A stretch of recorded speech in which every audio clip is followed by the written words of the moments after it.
दो व्यापारी व्यापार के लिए दूसरे देश गए। उन दोनों में से एक था पक्का आस्तिक और एक था पक्का नास्तिक। आस्तिक अपने जीवन में हमेशा ईश्वर को धन्यवाद देता था, चाहे उसके साथ अच्छा हो या बुरा।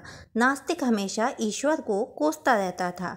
चलते चलते आस्तिक व्यक्ति एक खाई में गिर गया, जिससे उसकी एक टांग बेकार हो गई, लेकिन फिर भी वह ईश्वर को धन्यवाद दे रहा था।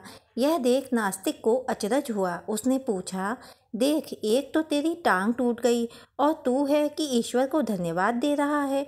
इस पर आस्तिक बोला, हाँ भाई, ईश्वर का शुक्रिया जो उसने मेरी एक टांग को सलामत छोड़ दिया।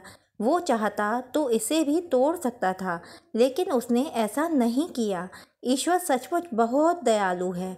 अब वह आस्तिक व्यक्ति लंगड़ा कर चल रहा था कि आगे दूसरी खाई में गिर पड़ा। इस बार उसकी दूसरी टांग भी टूट गई।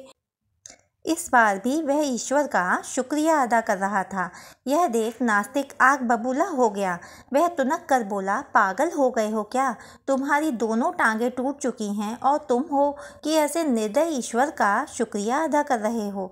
इस पर आस्तिक व्यक्ति बोला, हाँ भाई, ईश्वर चाहता तो मेरे हाथ भी तोड़ सकता था, लेकिन उसने ऐसा नहीं किया। इसलिए ईश्वर बहुत दयालु है। वह बड़े प्रेम से मुझे मेरे पुराने पापों का दंड दे रहा है। तुम इतनी मदद करो कि 2 लाठियों की व्यवस्था कर दो ताकि बैसाखी बनाकर चल सकूं। नास्तिक मित्र ने 2 लाठियों की व्यवस्था कर दी।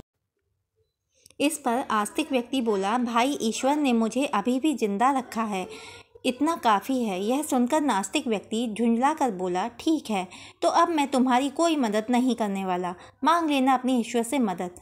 इतना कहकर वह नास्तिक व्यक्ति आगे बढ़ गया। थोड़ी देर बाद वहाँ से एक राजा की सवारी निकल रही थी। उसने उस व्यक्ति को वहाँ पड़ा देख उसकी मदद करने की सोची और उसे अपने साथ राजमहल ले गया। राजमहल में राजवैद्य ने उसकी चिकित्सा की और वह पूरी तरह से ठीक हो गया। राजा ने उसे अपने यहाँ नौकरी पर रख लिया। जब कुछ दिनों बाद वह नास्तिक व्यापारी उस राज्य में व्यापार करने आया तो उसे शाही सेना में देखकर चकित रह गया। नास्तिक उसके पास गया और उससे पूछा, ये सब कैसे हुआ? तो आस्तिक मित्र बोला, भाई, ईश्वर बहुत दयालु है, जो हुआ सब उसी की कृपा है। अब नास्तिक भी आस्तिक हो गया था।